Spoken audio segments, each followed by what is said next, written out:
We can be found on YouTube, iTunes, and Spotify. Like, share, subscribe, and leave us a comment down below. Now, on with the show.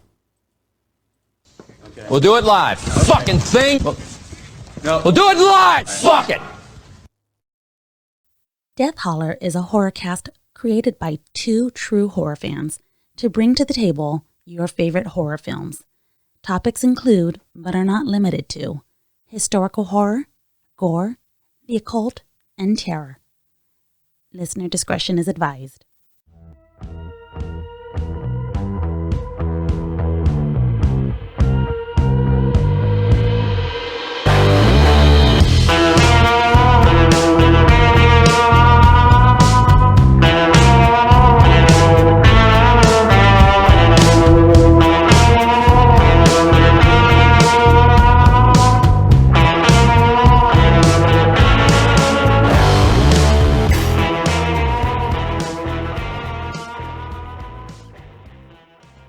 Welcome back, everyone, to Death Holler. I am your host, the Reverend Dr. Death. Joining me as always is my co-host, LlaReyna. How are you doing, LlaReyna?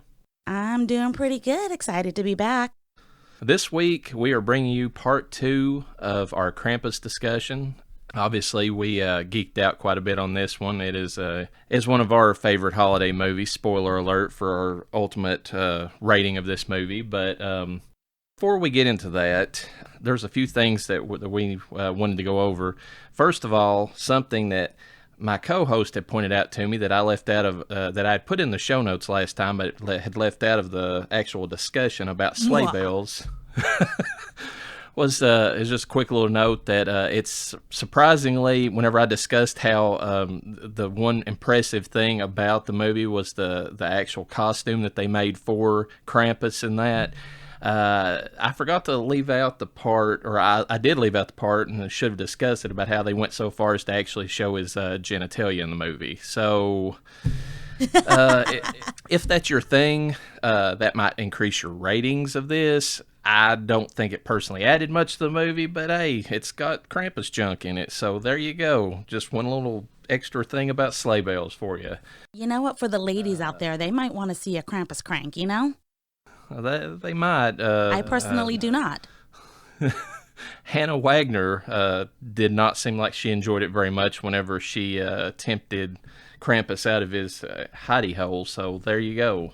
Another thing I wanted to bring up was the fact that I felt kind of bad after the last episode because we had this discussion about the killer Santa Claus type thing that was going on in horror, and I never really said any much about it because outside of something that I'll bring up here in a little bit after LlaReyna discusses her Attack of the Bees, I didn't really focus on that style of movie, so I didn't really have anything unfortunately, to go off of, so I decided to spend some time, watch a few of them. I didn't get to watch all of them, but I did watch Christmas Evil, I did watch Silent Night, Deadly Night 2, and even though it's not an evil Santa movie, I did watch Black Christmas, both the original and the 2019 remake.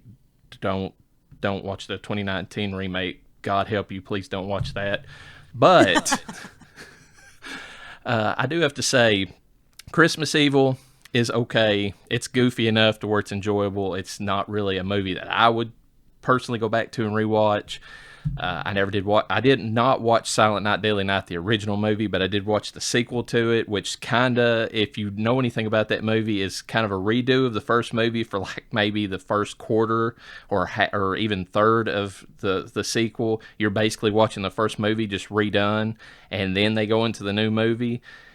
That movie is amazing. It is one of those so bad it's good movies, and if you get a chance to watch it, please do. There is a reason, and you can Google it, why Garbage Day is in the lexicon of all horror fans, and it's just a treasure to watch. So I'll leave it at that. I did enjoy that movie, and I thought that it was worth watching. However, LlaReyna watched something centered around holiday horror that I feel is a lot better, and that brings up her own version of Attack of the Bees. So take it away, LlaReyna. I'm so excited I get to do the Attack of the Bees. I'm going to cue the music just for this. Great. What is it? What is it? What is it? Oh, no, not the beast! Not the beast! Ah! Open my eyes! So, a long, long time ago, we had an amazing television series called Tales from the Dark Side, and I know you remember that. Oh, yeah. I watched that quite a bit. I don't know if you had any episodes in particular that stuck out. I have maybe a handful, so literally 5 I could think of at the top of my head that I wouldn't do a very good job at explaining. But this one, what do you have? I was just going to say I remember mostly the movie, than more about it than I do the actual show. And I do remember there was a remake of it that I think they did later on, and I did watch that. And the only thing I remember about the remake was, and it struck me just because I'm an arachnophobe, there was the very first episode was like some guys in like this warehouse, and there was these spiders, humongous spiders that were like crawling down from the rafters and killing them. But that's the only thing I really remember about that remake that they eventually did. I didn't even know about the remake. I knew about the movie, and I loved the movie. Yeah, the remake the was very show, short-lived. I think the reason why the first original series stuck with me is because I was so little watching these scary, they weren't, obviously they wouldn't be scary to us now, but to me they were so scary. I was like, oh my God, they stuck with me. So there's a few episodes that I remember, and they were actually from the series. And I think the intro music is what always kind of got me. That it had great intro music, and if I remember right, if you remember this, was there an episode? The one episode that does stand out about the original series is something about a family that keeps getting a phone call, and it's really creepy. Like they don't know where it's coming from, and eventually they find out like a phone line is broken in like a local graveyard, and like where the line fell down on the grave, that's who's been calling the people. I think I remember something similar to that. Oh, yeah, that seems like something that would really get you, because you particularly get eked by that beyond the grave stuff, ghosts and everything. That's really what I focus on more than anything whenever it comes to stuff that scares me.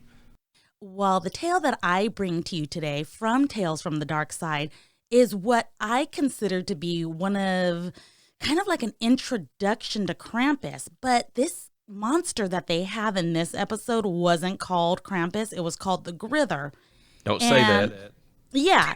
And the premise behind this, I'm going to kind of condense it down a little bit, but the premise behind this was there was this basically like Christmas creature that would come after bad children that didn't believe specifically in the Grither. I mean, Christmas is one thing, but the Grither, you had to believe in him, but you also could not say his name one too many times, because this creature, who was monstrous in height, I'm going to go with at least 9+ feet tall, every time he heard his name, his ears got bigger to the point where he could eventually fly over to you using his ears as wings.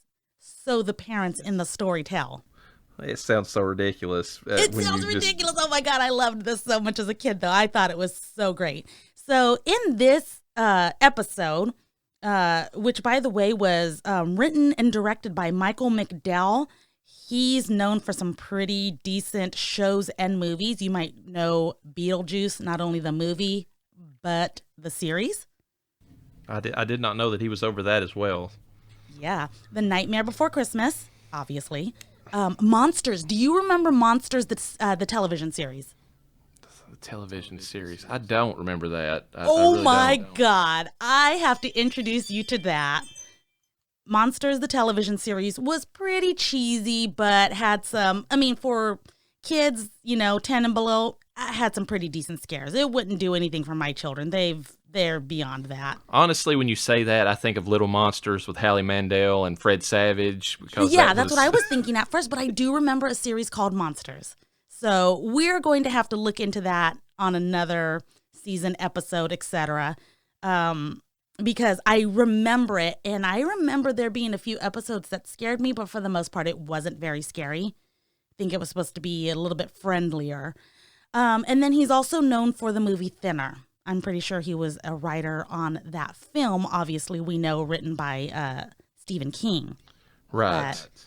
The only thing I have against that I noticed, they've mentioned that he wrote for Nightmare Before Christmas, but if you watch that Shudder special, or not Shudder, but Netflix special about that, they actually said that he was supposed to be writing it, but instead he might have been sniffing cocaine more than he was actually writing the script, and they had to go other means to actually write the movie. So he might have got writing credit for that, but he really shouldn't have.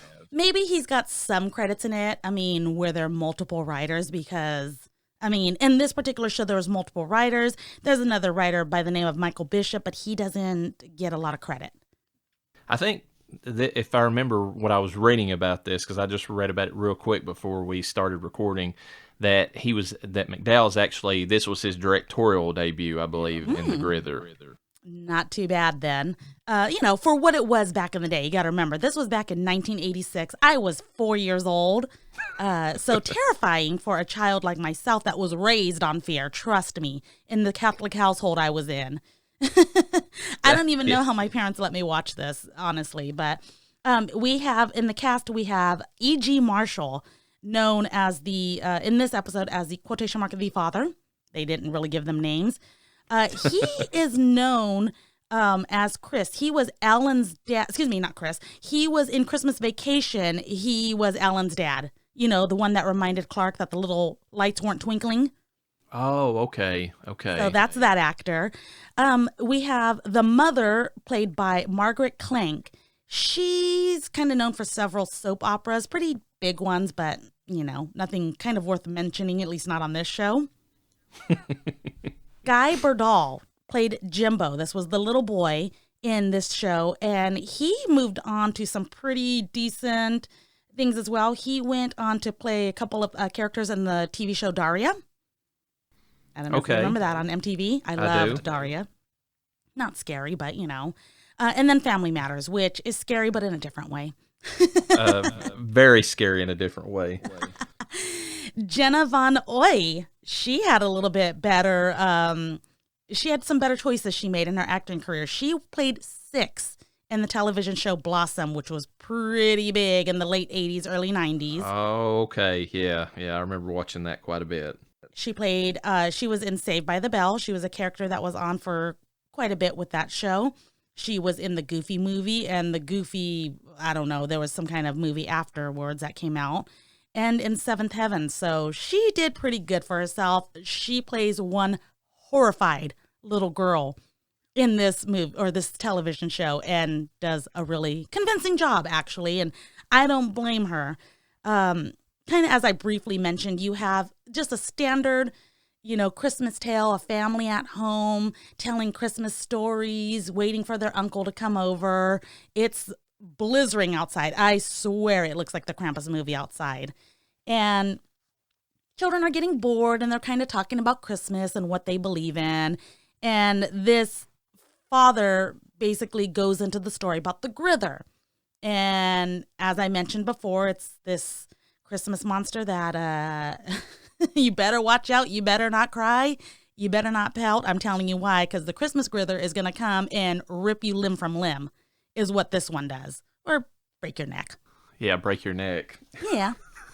So you have to finish the story in order for the Grither to not come after you, basically. But every time you say its name, which I've said it, I don't know how many times now, I'm pretty sure it's coming for me, so I better finish the story. I'm pretty sure it's outside your home right now. My kids are probably playing with them right now. If you don't finish the story, he can get you. So it comes into this long line of, where did you hear this story? Well, the mother heard it from her brother, who's on his way through the snowstorm to get to them. And then he told it to her, and she told it to her husband. And now he's telling it to the children. He takes this really long phone call, which terrorizes these children, because they're like, you need to finish the story. Oh my God, finish the story. And all while this father is taking this long phone call, the mother keeps saying, oh yeah, he's at Denver now. He's getting close. He's definitely over, the airport right now, heading this way. Be here in about 12 minutes. So these children are just like, okay, do we believe this? Do we not? You could tell that they believe it, because they're just about to piss their pants, basically. Father comes in after his long phone call, says he didn't know who it was, but was gone for an awful long time.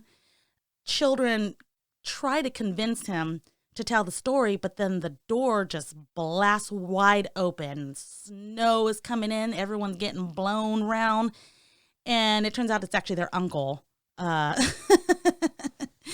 Always had the called, uncle. spoken to the dad, and knew that they were learning about the grithers. So he made sure to make some grithery noises, if you will, to kind of scare the children into thinking that the grither had arrived.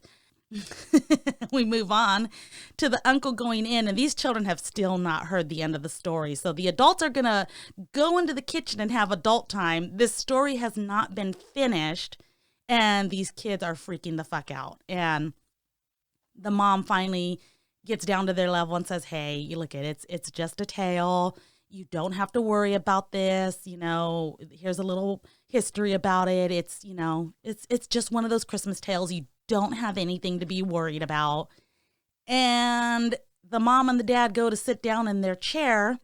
They hear this loud crashing, and you have these two long, monstrous arms just reaching through the window.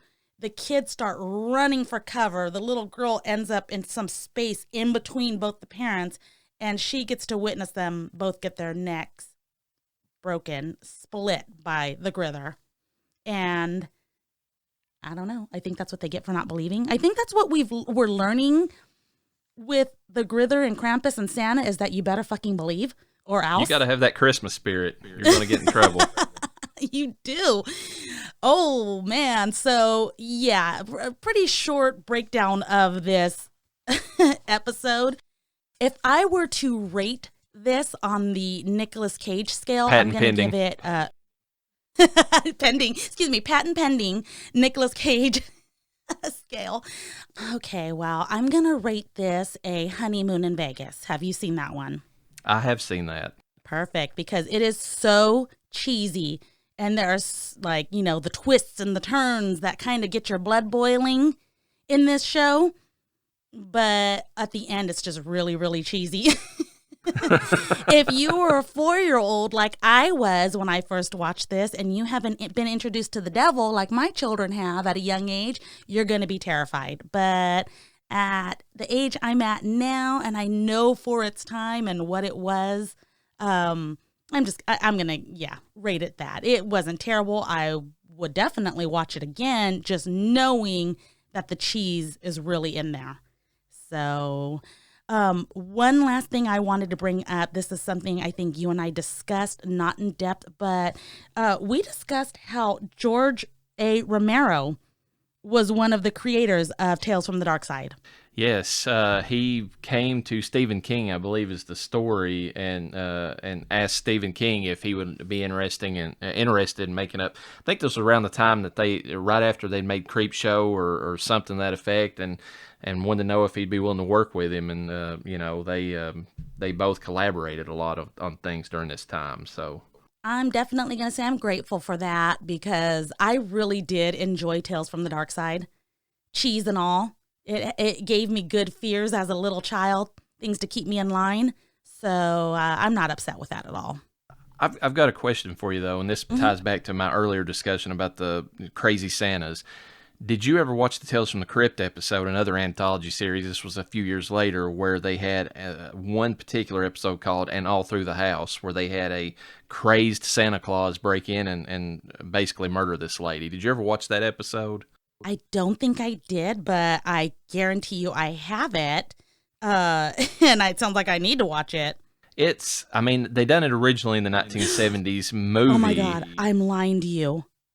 I have seen this one before, because I remember that creepy ass looking Santa. Yeah, I feel like that episode, they played the horror up very well in that one. That's probably the only reason I bring it up is, another anthology series, but that's probably the only creepy Santa that I have seen that actually inspired any kind of fear in me, because I've watched these other ones recently and I'm just like, whatever. I mean, there's a reason why I prefer Silent Night, Deadly Night 2, just because it's so cheesy. I mean, you got to have that cheese factor, kind of like you had with the Grither episode, to kind of really, go along with it because it's just a ridiculous concept. But they played it so well in that episode. They did. Oh my God. In this one, I've seen it not too long ago. I'd say within the past year or two, I watched this one again.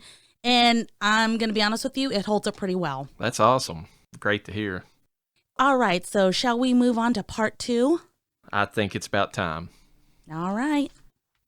Anyways, when we cut back to the house, the power's gone off for the family. That's when you really get the cold effect because, from here on out, the only bright warmth we have is the fire, which is intentional. And maybe a little bit later on, you get the lantern, which comes into effect for Howard. But really, there's, that and the tablets that they have, there's really not much light otherwise. A few candles here and there.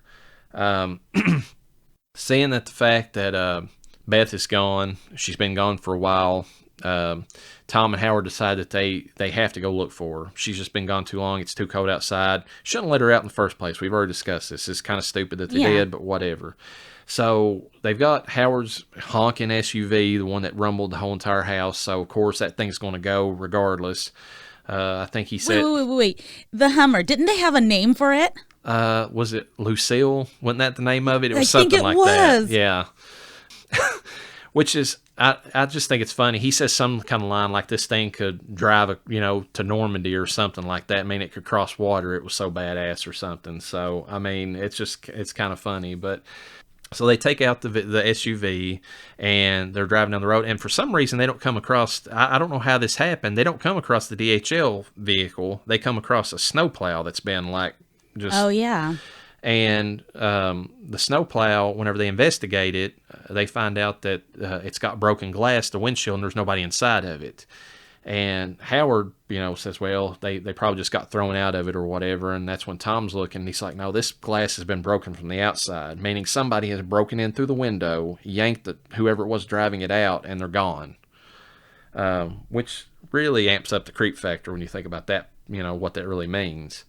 And whenever they realize, that what kind of situation they're in, this is where Howard takes out his shotgun, lovingly called his smoke pole, if you remember the movie, and gives Tom a pistol, which Tom, makes the comment about how it's, pretty heavy. And then, Howard makes the offhand comment, yeah, it's Linda's, meaning it's my wife is able to handle this gun better than you can, little pansy. Pretty much, yeah. Yeah.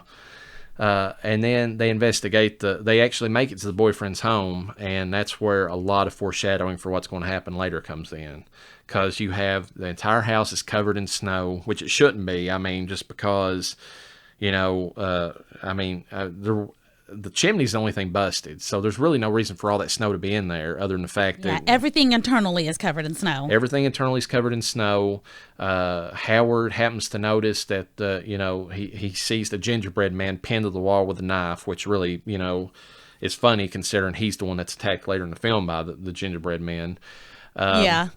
You see the chimney completely ripped apart. Howard makes comment that it was probably a gas blowout or something, and we all know later what it is. It's literally Krampus coming down the chimney, ripping the thing apart. He doesn't do like Santa Claus. He doesn't magically resize himself. He just, full bore. He's going to tear your chimney up, coming down to get you, basically. And then, of course, Tom, being the Eagle Scout that he is, he's the one that notices there's a footprint in front of the fireplace. And, and Howard mentions that it looks like a goat's footprint, but then, Tom kind of spookily says, what kind of goat walks on its hind legs? And that's kind of plays into what we see later. They both kind of hear Beth screaming at this point. They rush outside, and that's where we get to our first, I want to call them snow worms. I don't know what term you had for these things, but whatever was out in the snow, it had like a snake or a like worm or like a sandworm. It gave me Beetlejuice vibes of the sandworm, so a snow worm is the most appropriate. Yeah, that's exactly the feeling I got from them. We never see them, even at the end of the movie, so we don't know what they are. But Howard is the one that actually gets attacked by one of them. He gets bit first by one of them. He kind of yells out, and then he gets pulled under, and it takes Tom actually shooting the pistol to kind of save him. And at this point, Howard's injured and is limping, but they're able to make it back. But when they get back to the SUV, they find out that the thing's been completely and utterly destroyed. It's just fiery pieces. And, of course, Howard's inconsolable at this moment in time because that's his baby and she's gone. They make it back to the house. This is one of the few places in the movie where they actually show any blood, or actually the only place in the movie, I think, what Doherty said, where they show any blood, and that's Howard's wounds on his legs. And actually, Yeah, it was a pretty clean movie. yeah, and again, that ties back to they wanted it to be rated PG-13 or less for kids. But it's funny because this scene was fine according to the MPAA. They had no problem with the blood, but there's a little bit later scene in the movie right after this. I mean, of course, everybody's worried when they hear about what's happening to Howard and you know, what happened to him and what's kind of going on. And he spills the beans, even though Tom's telling him not to, about what's really going on. So they really get scared. But then they all kind of break away and there's a little bit of bonding moments. But the worst thing for the MPAA or whatever for this movie was the fact that there's a scene where Dorothy's bonding with the cousins, and she gives Howie Jr. a little bit of sip of her peppermint schnapps or whatever. God. They threw a fit over that scene. They didn't care about anything else in this movie. You know, you got gingerbread man attacking people, you got worms, or you got the clown snake eating, you know, kids or whatever. That's fine. You got a Christmas devil terrorizing the whole damn town. Yeah, that's all fine. But you give a kid a little bit of booze, oh my God, you're going to get rated R if you don't step it back a little bit. They had to fight that a long time to get it in there. But that's the part of the movie where, I mean, we actually see everybody coming together. You see this happening. Tom actually acknowledges, or Howard acknowledges to Tom, you know, you saved me out there, buddy. I appreciate that. You're not the pansy I thought you were. Basically, he doesn't say that outright, but that's what he's implying. Yeah, it's there. You see the two sisters coming together. I mean, they're finally talking to each other in a more reasonable manner. They're not like, you know, sniping at each other the way they were. Like I said, Aunt Dorothy's with the cousins, kind of mixing in with them. And it just kind of, I mean, you see the family just coming together at this point. There's even a deleted scene, which I wish they'd left in as well, where Max comes in and he offers his cousins some of his leftover Halloween candy, which is a direct tie-in to Trick or Treat, because the candy he offers includes several of the candies that were in that movie that were made for that movie, like Holly Hoes and, you know, some of the others. But the one in particular, you can see Sam's lollipop. It's not got the bite taken out of it, but it's the, you know, pumpkin head lollipop is in there when he offers them up to his cousins. Damn it. Yeah, I really wish they'd left it in there, because I wonder why they didn't keep that. Running time's the only thing I can think of, but I mean, it would have been awesome if they'd left that direct link. I mean, there's another scene later in the movie when they go upstairs in one of the closets. I think it's Max's room or something like that, where it looks like a pumpkin-headed like doll or something like that's hanging in the closet or whatever, and it's got like a bite taken out of its head, you know, and that ties in too, and that's still in the film, but it's so quick you don't see it. But I wish they would have left this scene in. But again, you see the bonding. They're all staying close to the fire, which Omi mysteriously tells everybody they have to keep blazing hot. They cannot let it burn down. That comes into effect later. Yeah, which is a tie to Yule, which is a pagan celebration, one of the many celebrations they had. Obviously, everyone's heard of a Yule log, and there's many myths behind that about keeping a Yule log burning all night long. And I thought that was pretty interesting that they had it in this film, because I've never heard of that being tied to Krampus in any way. So it's a great tie-in. I mean, it makes sense in the regards of the movie, because it's like he can't come in until that Yule log burns down. So did they have a reason in the Yule, like, is it have anything tied to like dark spirits or anything like that? Because there's a lot of thing about in the dark history of Christmas about it being more in ancient time, or like, you know, past times, being more about like people focusing more on the death aspect, a shorter time of the year. Does Yule have anything to do with that, or is it just completely unrelated? You know, I can't say that it's completely unrelated, because like Krampus, the lore and the myth surrounding or tied to it, it's all different, and I guess it just depends on what region you're talking about. Okay. Yeah, I cannot say that it's unrelated. Because, I mean, that plays into a Christmas carol or whatever that, you know, people think it's odd that, you know, people, when you hear that people in Victorian times told ghost stories to each other on Christmas, you think that's kind of weird sounding. But, I mean, Doherty comes up later in this little bit of trivia talking about how in you know, earlier times, the Christmas season actually started on November 1st, and it went from Samhain, the end of Samhain, to Christmas. So the two, Halloween and Christmas, are not as far apart as we make them these days. I mean, of course, exactly. Nowadays they infringe on each other in more commercial ways. But I mean, you got Christmas trees out at Halloween, which is ridiculous. But I mean, the themes between the two of them are not as dissimilar as people make them out to be, because it was originally a time of reflection on the years past, what's coming up in the future, what you got going on now. It was more of a somber occasion that you lightened up with all the decorations and that sort of thing. In the movie at this point, there's a neat little scene where one of the twins is watching the claymation video on her tablet, and it kind of looks like the old Rudolph animation, but the elf is giving like a Linus-like speech or whatever from Charlie Brown Christmas Special. And it's kind of funny because the reason they did that was because Doherty wanted it to be Charlie Brown, but they turned him down whenever he tried to get it. And it's funny because in Trick or Treat, if you remember, that's one of the Mr. Wilkins' son. when Mr. Wilkins tells him to go watch Charlie Brown, the Halloween, the Great Pumpkin, his son was like, "I don't like Charlie Brown, he's an asshole." So it's kind of funny that Doherty tried to get Charlie Brown for this, and they were like, "Fuck you, buddy, we're not letting you have our IP." You fuck off. But in Trick or Treat, they pretty much did. Well, do you think it was because of Trick or Treat though that they're like, "No, fuck it, you made us look like assholes"? I don't know, but it's just kind of funny that he makes that snipe at Charlie Brown in Trick or Treat, and then he wants Charlie Brown in this, and they're like, "Nope, you're not getting it, buddy. Sorry." Oh man.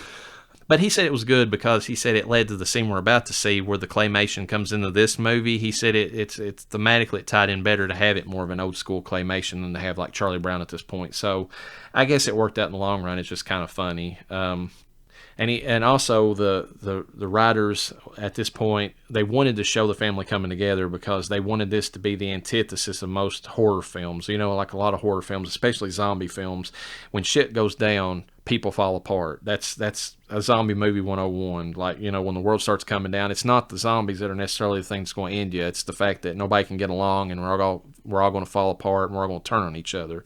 They wanted this movie to be the opposite of that. When the bad stuff happens, people come together to try to overcome. So it kind of fits in better with the Christmas theme, obviously, but it's also a kind of a neat twist on that whole thing. Yeah. Howard and Tom at this point agree that somebody has to keep watch. There's bad stuff out there. They know they've been attacked. They don't know what it is, but they know that something bad's out there. And Howard, in a very empathetic and nice for him showing, he agrees to take point, saying that Tom needs to be with his family. So he agrees to take point on keeping watch first, but he fails because the next scene we see is him sound asleep, just like everybody else. It's completely dark in there. The fire is burned down to embers, which is really, really bad. And the tablet is down to its last 1% as it's playing Bing Crosby's Silent Night, which is so appropriate for the scene. And and it dies. And when it dies, that's when the chimney has a little bit of activity. You got the chain that comes down and the little gingerbread man that's attached to it. And lo and behold, Howie Jr. is the only one that sees it. He wakes up just in time to see it, and which is funny. They compare it in the commentary to Augustus Gloop from Willy Wonka, but he just can't. The poor little bastard just can't keep himself away when he sees a gingerbread man. He's hungry. He's going to eat it. So he walks over there. He takes a good bite out of it, and I don't know if this scene bothered me when I first saw it, but they mentioned in the commentary this is the scene where a lot of people freak out because they don't realize the gingerbread man's alive until he takes a bite out of it and it starts screaming, which is hilarious. And of course, it's a mix of practical and CG effects. When it's just sitting there, it's practical. But then it becomes CG when it starts moving around. Yeah, it was obviously real when he took a bite out of it. I was like, whoa, that's a soft gingerbread man. Yeah, and it's very doughy looking too, which is kind of funny. Mm-hmm. It looked delicious.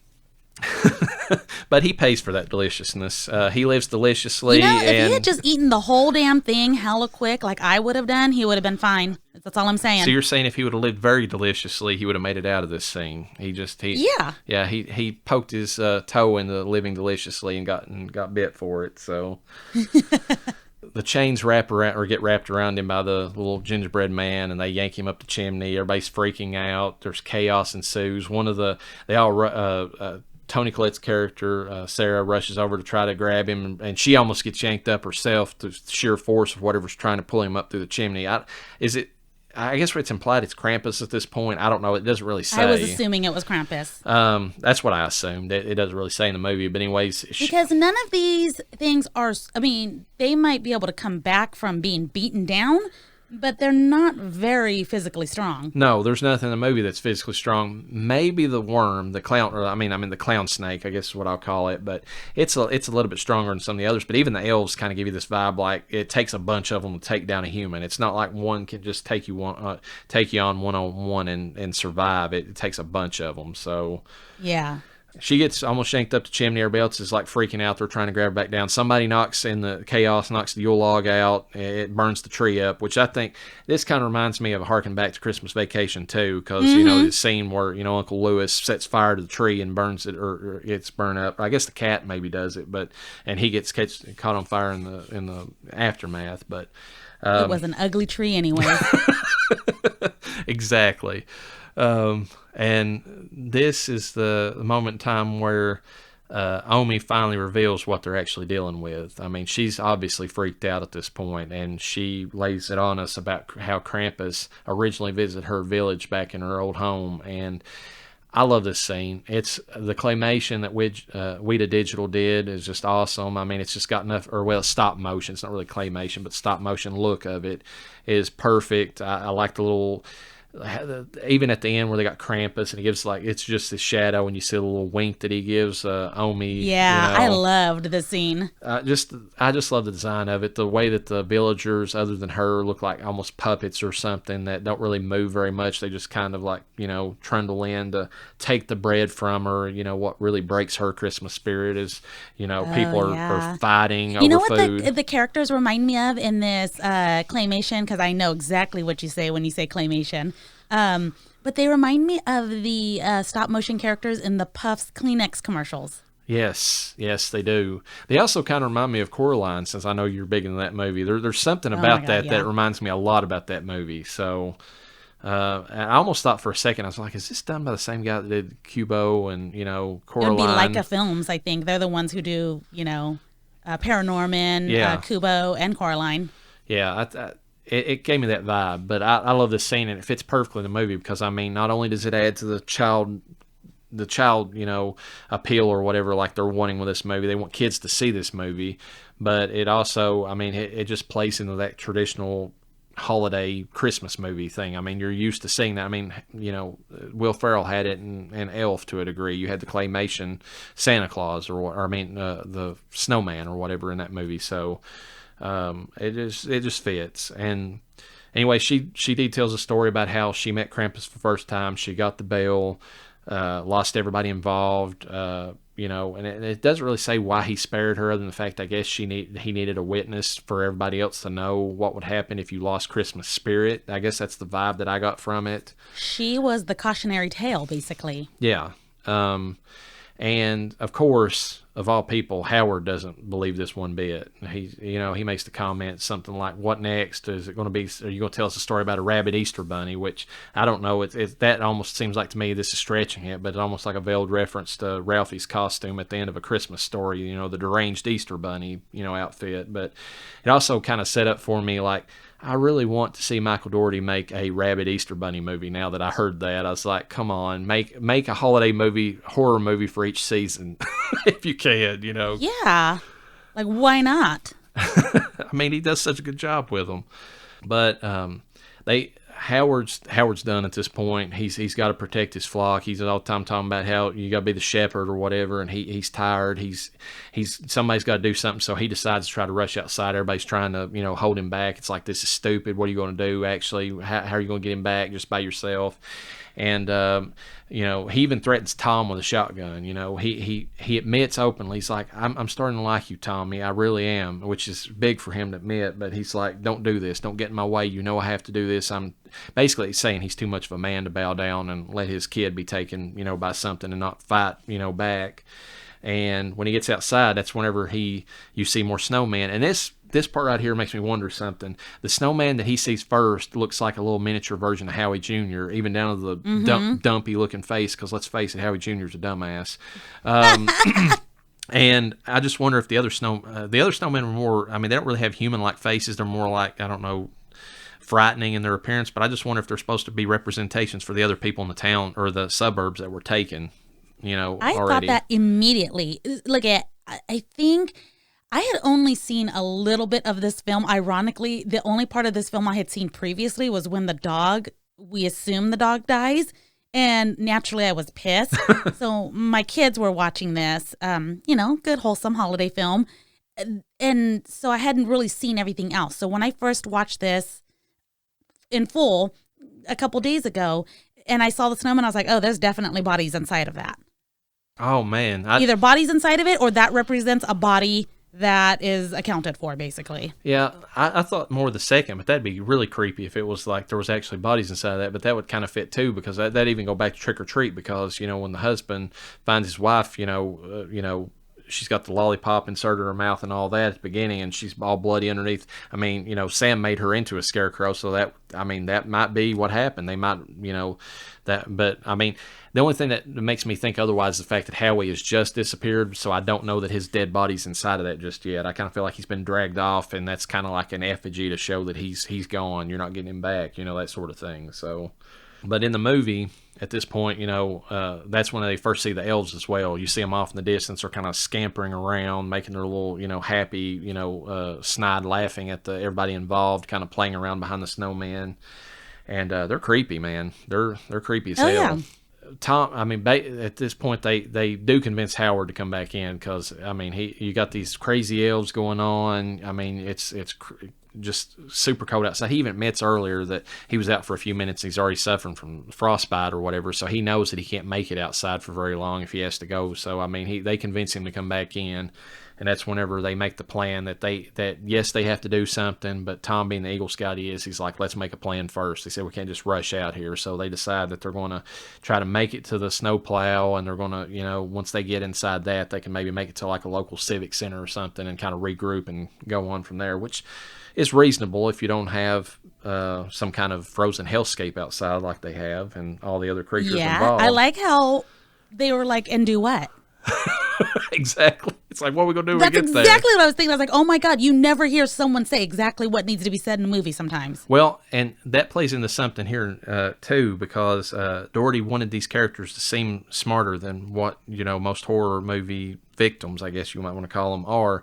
I mean, even so much in, a few minutes here when we get to the part where they go upstairs to, when they hear the twins screaming, you see Sarah grabbing that axe or whatever to take up there with her. I mean, and they go up there with flashlights and they're fully armed. I mean, most movies just be like, well, I don't know, let me go upstairs and kind of see what's going on. I'm not going to take anything to defend myself with. No, they wanted the characters to be sympathetic and like these people aren't stupid. They've got some sense to them. So the fact that they even question that. That's fine, but take into consideration, who let the twins go up there by themselves? Well, yeah, but... That's one thing I was thinking about. I was like, why are you... Because they were hearing things in the house.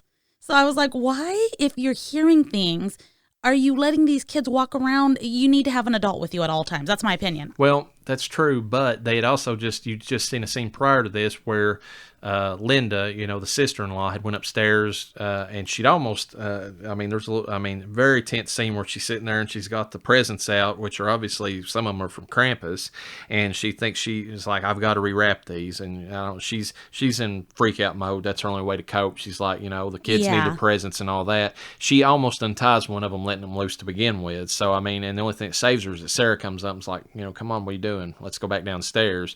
So they'd already been up there just a second before. So I don't know if they were really... That's true. ...really thinking, hey, we can't let our kids go upstairs. But, that's, they'd already been up there just a second before.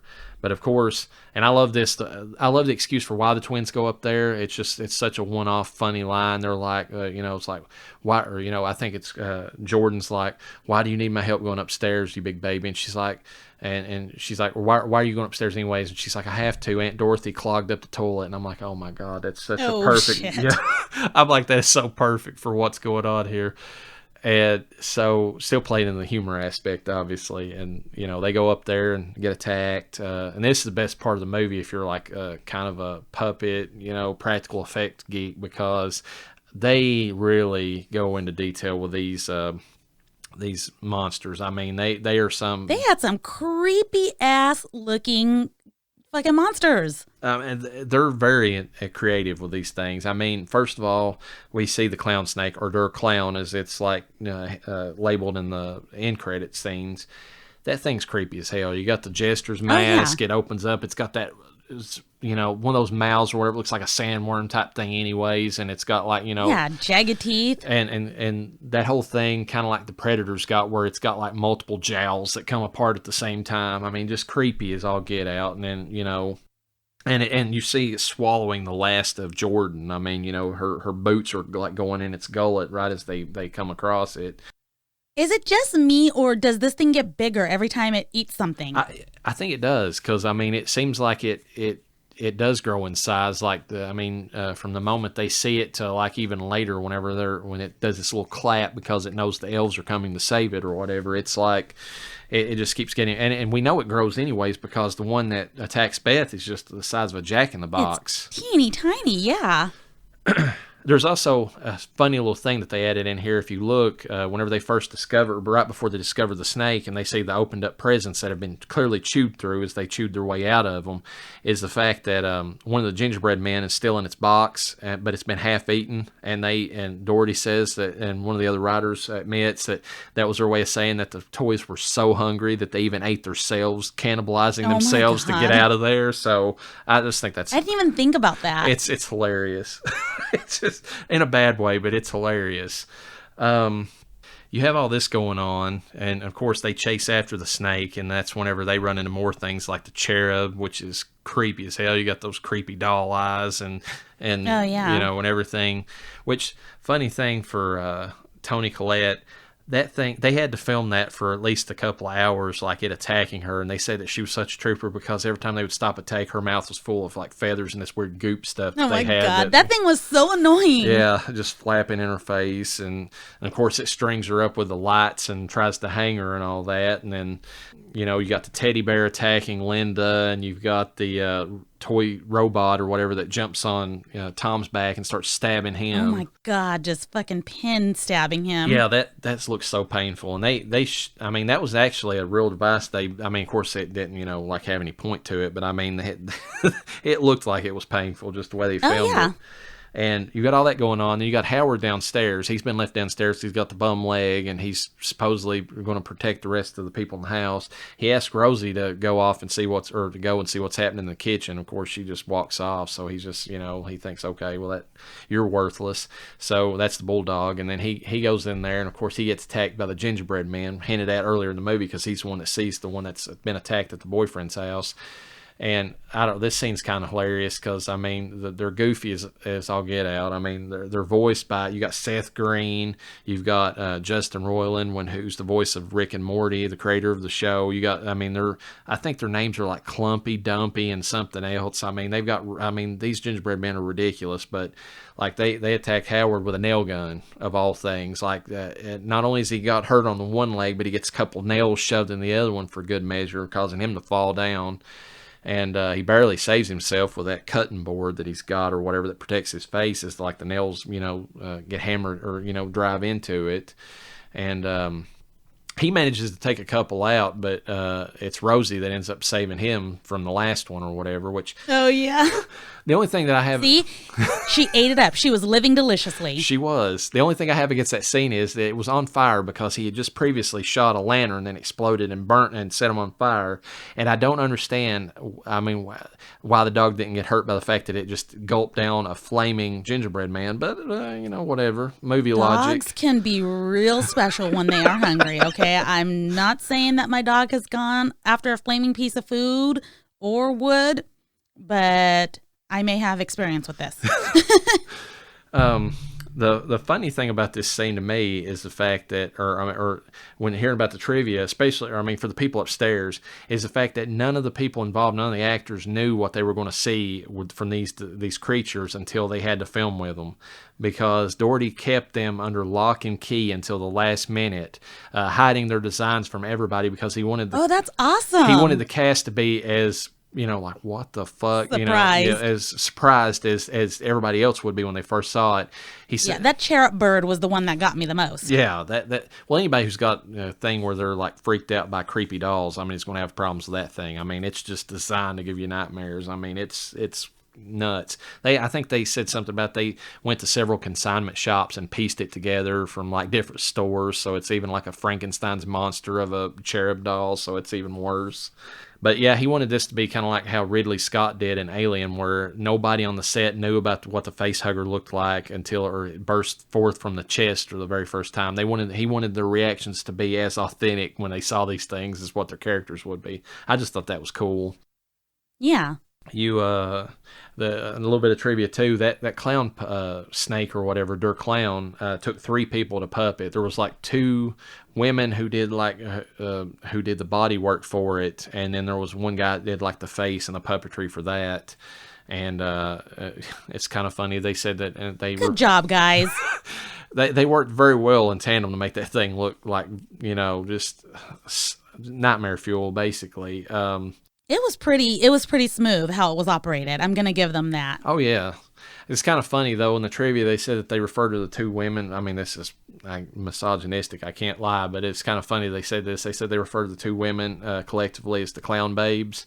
Oh, my God. They said that anytime that they were filming, every guy on set would have an excuse to come see them film their scenes, because they knew as soon as they got done filming, when they came out of there, I don't know, they were just going to be, they were basically like sweaty and all that, and I'm just like, man, that's kind of gross, but that's a guy thing to do, it's like, all right. Oh, it totally is. I was like, I got to see this scene that they're filming with this clown. I got a real interest in this. It's like, and they're really just wanting to scope out some chicks as they come out of it, so it's just hot, sweaty chicks. They probably wearing really tight tank tops because, to keep cool. It's even worse than that. They were like wearing these black leotards that you'd imagine somebody who's doing ballet or something, because that's basically. Oh my God. So, but anyways, so you have all that going on, and this is the moment in time where, of course, Rosie saves Howard, but also intercut with that, you have Linda finally having her Breaking Bad moment.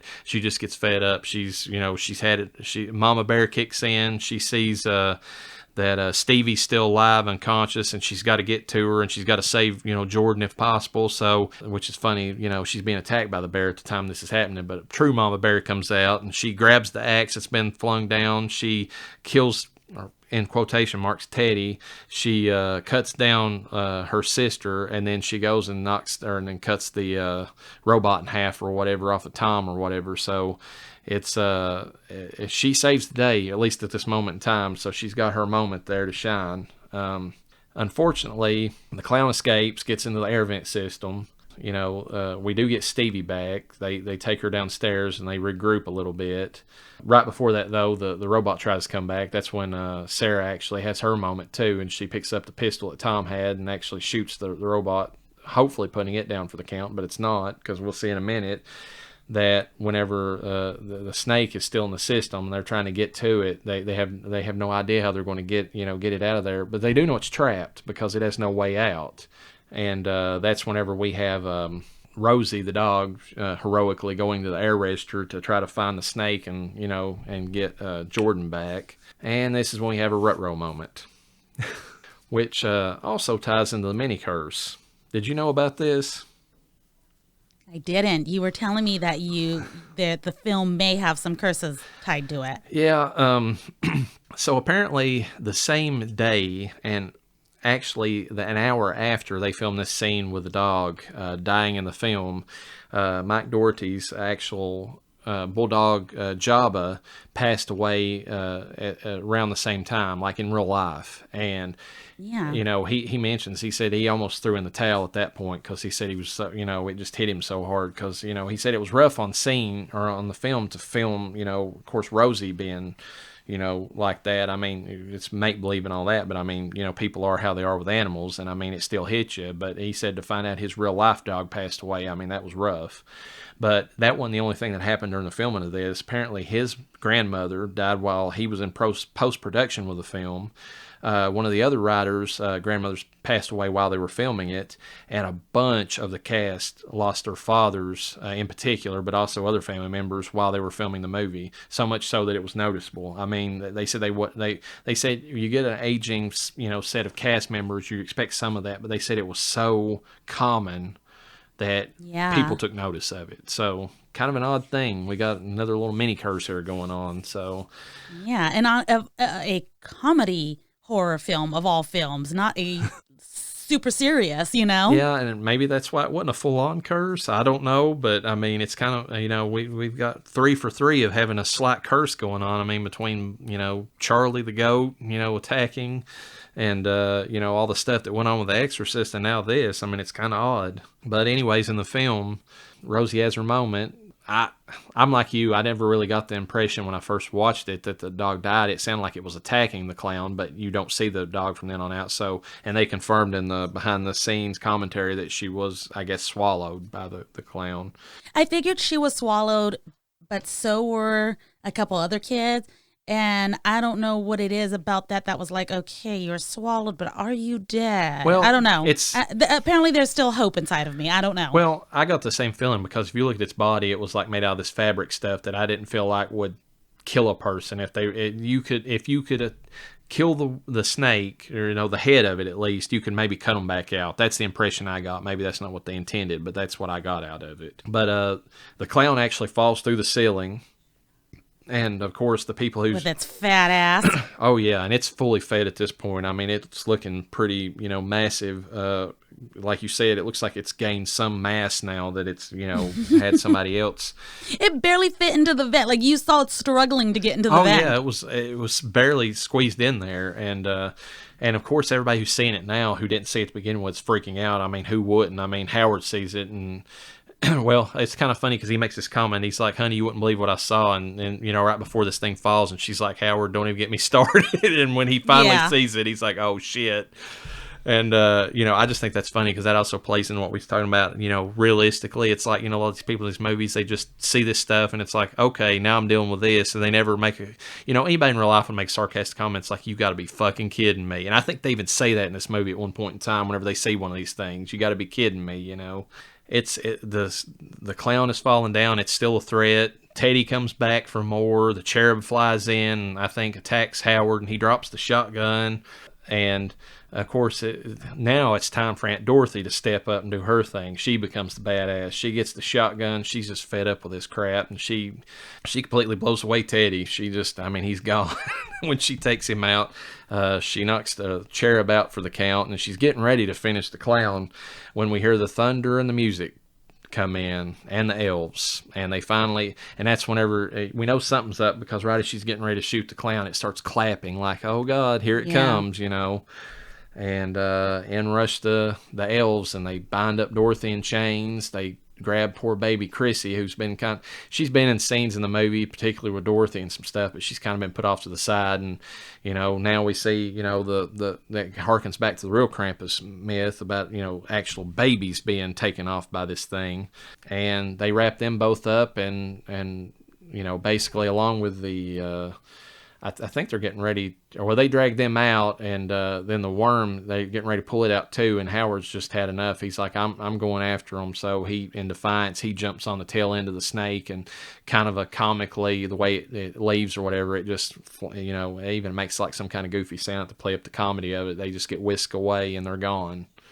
And we've got, most of the family gone at this point. We've just got Tom, we've got Sarah, Linda's still there, Stevie, Max, and then Omi. And in the process of all this happening, the last ember's been put out by the elves. And so, of course, now it's time for Krampus to make his appearance. And Omi, of course, decides it's time for her to make her ultimate sacrifice to save her family. So she tells them to leave, and she actually locks them out. So that she can give them time to get out of there while Krampus pays his visit to the family. And this is the first time we actually see him face to face, and man, did they do a good job on this thing. They did a really good job with his entire body, his face, everything. I mean, you don't even realize it till you get to looking at it, but even just like his outfit, it looks like it's been like pieces like put together, like patched up over time. They wanted that look. They wanted him to look ancient, like he's repaired and constantly repaired his cloak that he's wearing, or that big, overcoat that he's got. It's just got like all these patches and everything from, and I mean, it's just, and of course that mask that they chose. I mean, I don't know if they meant this as a reference back to a Christmas Carol, but the fact that he has like this slack-jawed corpse's face, plastered onto him, kind of harkens back a little bit to that whole thing about Jacob Marley and the, tying the ribbon. But it also, I mean, if you look at it, it clearly looks like it's an imitation of Santa Claus's face, which I don't know. There's a hint there that Krampus could have taken Santa Claus's face. I mean, it does say it in the movie. Doherty kind of plays around with it. He's like, I'm not going to tell you whose face that is, but it's definitely somebody's face. So I don't know if they're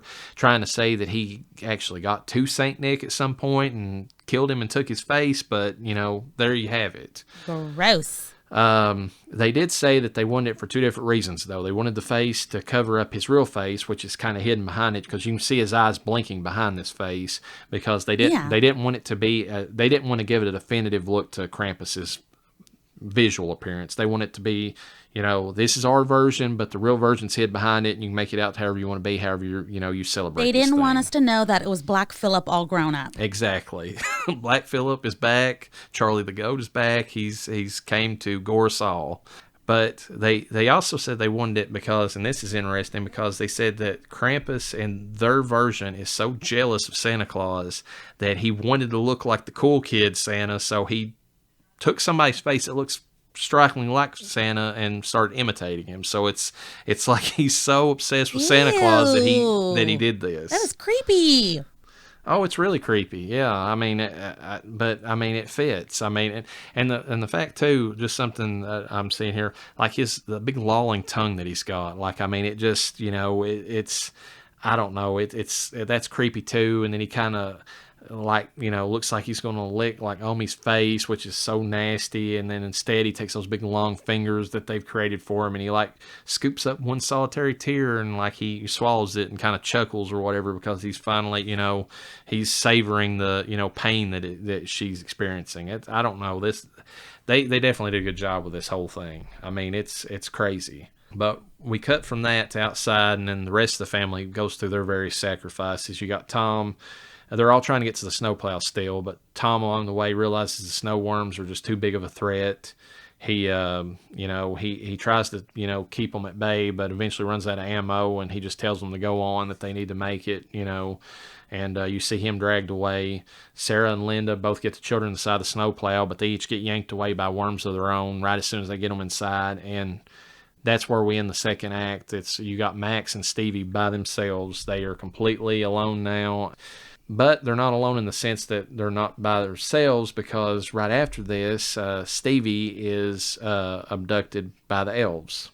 And just when you thought they were safe. Yeah, you think the two of them might have got a slight reprieve and that they might be able to make it out of this. But no, right at that moment in time, they both get attacked, but the elves kind of leave Max alone, I guess so, because they know that Krampus wants him for himself. And so they just take Stevie and run off. And this is the moment in time where the writers, in particular, wanted to mention that this completes Max's journey into being a hero, like the whole Joseph Campbell model of, the hero myth or whatever. They use it quite a bit in Star Wars to describe like how Luke Skywalker became the hero he was, how you have to have a mentor, a father figure that teaches you the ways, and then eventually they fall to the wayside and you have to step up and be the hero you were meant to be. This is the moment in time where Max finally gets to that point, because he's lost his father, which up to this point was his mentor, and he has to decide, am I going to give in to this, or am I going to try to get my family back? And he's given the option of stepping away, because Krampus appears to him, gives him the bell just like he did Omi, and just a shot to the heart, just to make it that more painful for Max. he's wrapped it up in the torn pieces of letter. I think that's perfect for this. I mean, it's just that little extra jab that he's done. It's like, hey, listen, kid, you're the cause of all this. Yeah, it's all your fault.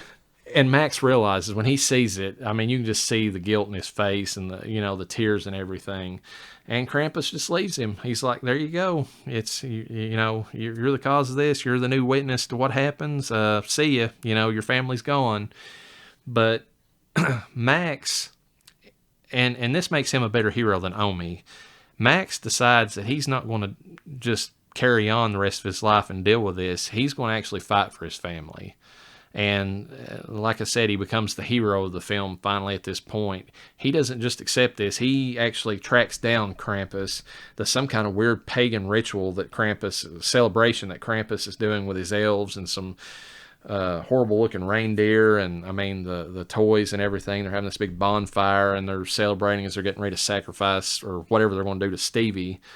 And Max just, he defies, every bit of it. He tells him, he yells at Krampus. He's like, I don't want this. I want my family back. And he throws the bell back at Krampus, and that's when it turns into this huge hell mouth in the middle of everyone. And you don't really know how it's going to go at this point, because it seems like this would be the point in a lot of more, I guess, less horrific movies where, maybe, Krampus would get swallowed up in the hell mouth and the family would somehow, or at least Stevie would be saved. But no, the elves just go, they all stop for a second and then they laugh at Max at what he's done. And Krampus basically, saunters over to him. And while this is all happening, the elves toss Stevie into the pit like she's nothing. And yeah, they didn't give a shit. Yeah, it's like, okay, whatever. You think you're doing something, kid? Here you go. And Krampus, sees that, that Max is crying, and Max even says, it's like, take me. It's like, I'm the one that caused all this. Let my family live. I'm the cause of all this. Basically self-sacrificing. And Krampus just relishes his tears like he did for Omi, picks him up and throws him down in the hell mouth, just like what happened to Stevie. But actually, we have Max waking up right after this on Christmas Day, and everything goes right back to the way it was prior to all this. It seems like it could have been a dream.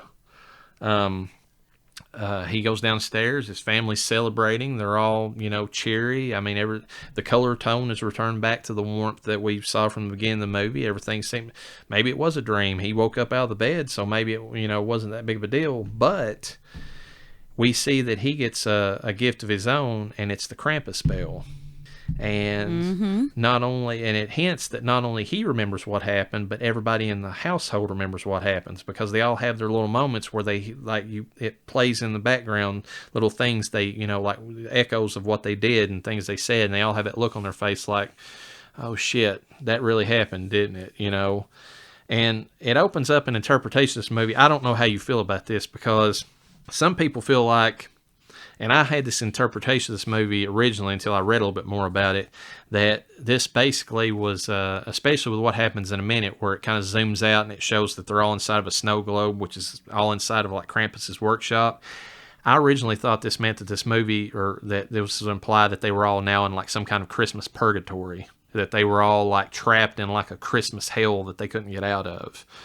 But that's exactly what I thought it was. I have not come with any other interpretation. I cannot word right now. I cannot come up with any other interpretation of what else could be going on. Well, and of course, too, there's a little bit of trivia before I get into further discussion about this. Of course, we have Bing Crosby singing, Santa Claus is coming to town, which is super creepy given what we think is going on. Oh, what we're witnessing, yeah. And the fact that apparently in the different homes that are in the background, there are other famous houses trapped in those snow globes, like the Bates Motel is one of those, and even the director's house is in one of them. So, oh my God, that's awesome! Yeah, that's kind of cool. But before we move on from the ending, I want to say that when Max opens up his gift and it's the bell, specifically Toni Collette, but even everybody else involved, the look on her face of pure horror was so real. I'll be honest. It was like this complete look of dread. I'll be honest with you. I'm getting chills right now thinking about it because I think they all sold it. I mean, you would think Oh, they did. You would think Adam Scott, I mean, being the comedic actor he is, but I mean, he even sold it. You get that look on his face like, oh my God, no, don't tell me this is, this is back. I thought I'd dreamed this, they sold it. I mean, 1,000%, Oh, yeah. The other interpretation, though, of this ending, beside it being like some kind of Christmas purgatory, is the fact that some people, and I think this is probably, Doherty does not give an official interpretation of how the movie should be read, although he kind of does, and I'll get into that in a minute. But the other interpretation that I think he leans toward is the fact that this is Krampus' way of saying, you did the sacrifice that Omi couldn't do, so you got your family back, but listen, kid, I'm still watching you, and I will watch you for the rest of your life, so don't lose the Christmas spirit. Maybe.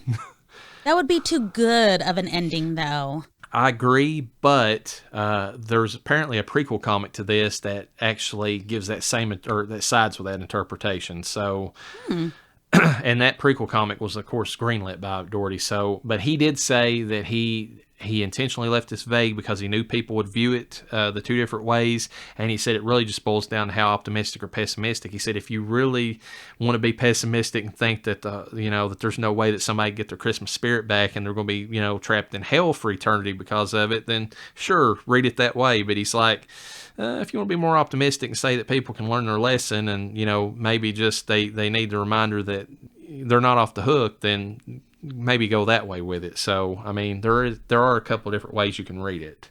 Like I said, I still read it when I first watched it as being, like you said, the pessimistic ending. I thought it's like, oh my God, they're trapped in hell now for eternity, along with all these other homes, Oh God, and I am a pure optimist, so that's all I got to say about that.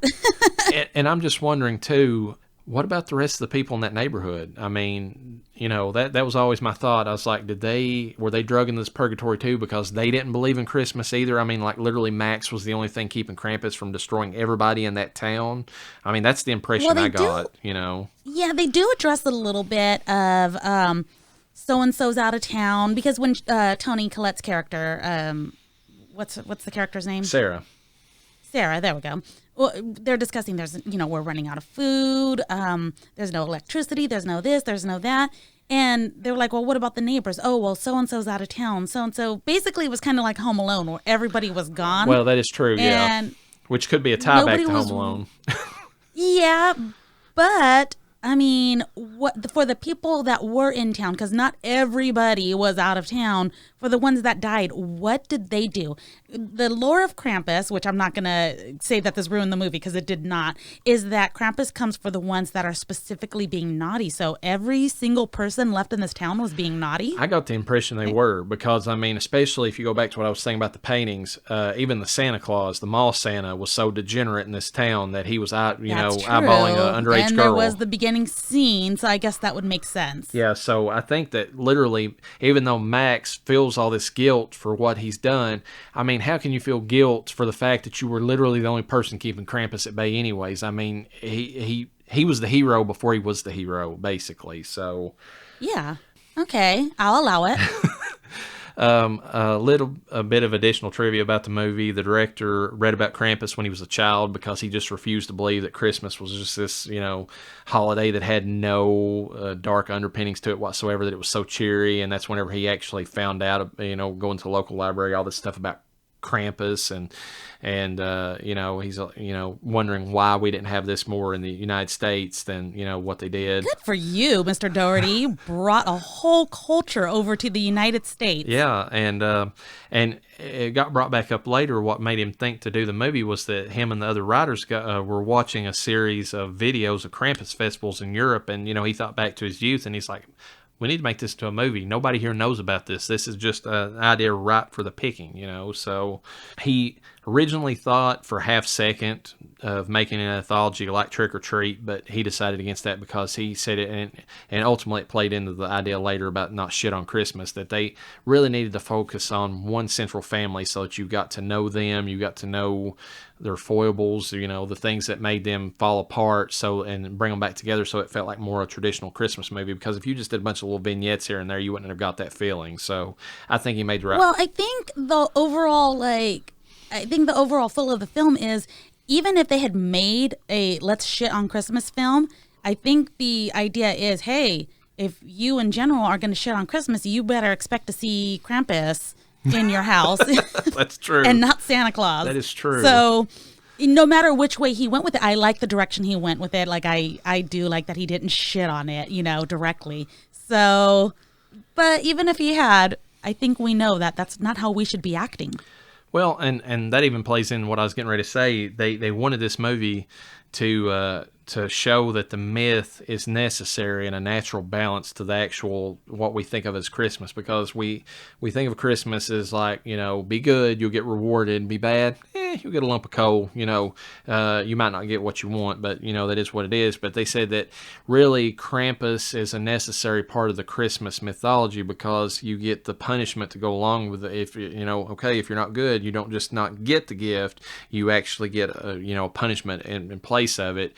And that plays into the whole morality, of the stories behind, the traditional Christmas myths and that sort of thing. It's a way of keeping people basically on their toes and, keeping them morally balanced. It's like, hey, you got to be good. So, and you'll get something if you are, but if you're not, it kind of a Christian type, thing, if you really think about it, at least, evangelical Christianity, where it's like, you'll get in heaven if you're good, but if you do bad things, you're gonna be burning in hell for eternity. You got to have that little bit of fear to, keep people in line, basically, like we said earlier. So I think it plays into that. I think that's, part of what makes this movie good, is that it doesn't, and like I said, he doesn't go wholeheartedly into the horror of it, because he wants it to still be something that kids can see and they kind of get that myth about it. He did do something though that made it worse for him, and and maybe you'll realize what I'm talking about whenever I say this. He basically picked the unholy trinity of things to put in this film. He has a baby in this film, which are notoriously bad for trying to work with, unless you have twins. Oh, and it was just a baby by itself. Usually they have twins in case one's misbehaving. Exactly. They said they had so many scenes where they had to stop filming and have somebody take the baby off set and have them console it before they could start filming again. So you have the baby, you have a dog. I mean, Oh, come on. Rosie was a sweetie. Yeah, but I mean, we know with Charlie, you can sometimes get problems whenever you're dealing with animals. And of course, he had puppets. And I mean, puppets, you would think they'd be the easiest of the ones to work, of those three to work with. But I mean, when they break down, I mean, they can really break down. So, yeah, that's true. Especially if you got puppets that are, operated by three different people, like Der Clown. So, I mean, at one time. Yeah, he really took on a lot of misery for himself to get this done, but it paid off in the end, so I can't really say much about it. I'm sorry, but Der Clown, all the credit goes to the clown babes. I'm sorry. They just have my vote. It's the movement of the body, I think, that does more. I mean, they even kind of joke about this, that the poor guy who did the actual puppetry for the face kind of gets forgotten and all that, because everybody was so enamored with the clown babes. But it's really the movement of that body that adds to the creepiness of that. I mean, the face is what it is, but that it's just got that snake-like movement to it that really just makes Sorry, clown face. This movie, unfortunately, at the time this was released, do you remember what other big movie was coming out the time this came out? I don't. I can see it on the notes, and I cannot believe. Yeah, Star Wars, and I believe it was The Force Awakens, came out at the same time this did. So, of course, this movie didn't have a chance in hell of becoming like uber famous, which it probably wouldn't have anyways based upon the content. Horror comedies are kind of a niche thing to begin with, but when and horror comedies set at Christmas are probably even more so. But you throw the juggernaut that is Star Wars in there, you're asking for it. But they did fairly well. I mean, they were filmed on a budget of $15 million. They made $61 million, all said and told, at the box office. That's not bad. That's not bad at all.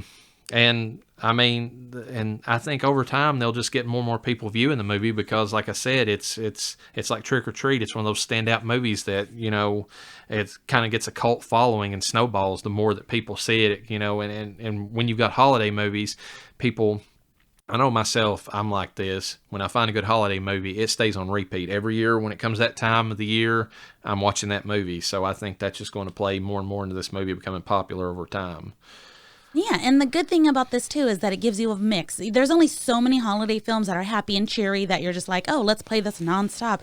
No, throw some horror in that bad boy. Well, yeah, I mean, Get some darkness in your life. I mean, yeah, up to this point, I mean, especially if you wanted it to be something you could watch with children. I mean, literally, you had A Christmas Carol, whichever version you want to watch of that. You had Gremlins, and you have this. I mean, the rest of them are like pseudo slashers and that sort of thing. So, Exactly. it has a place.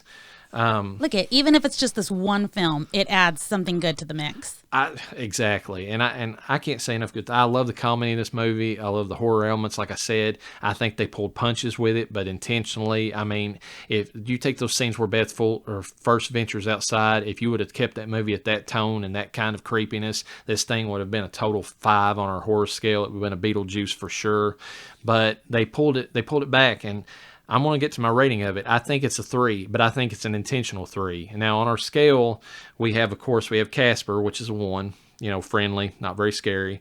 We have 2, we have Patrick Swayze or Sam Wheat from, the movie Ghost. He's got a little bit of, oomph to him as far as the ghost ability, at least toward the end of the movie, but, not scary. I mean, more of a love story.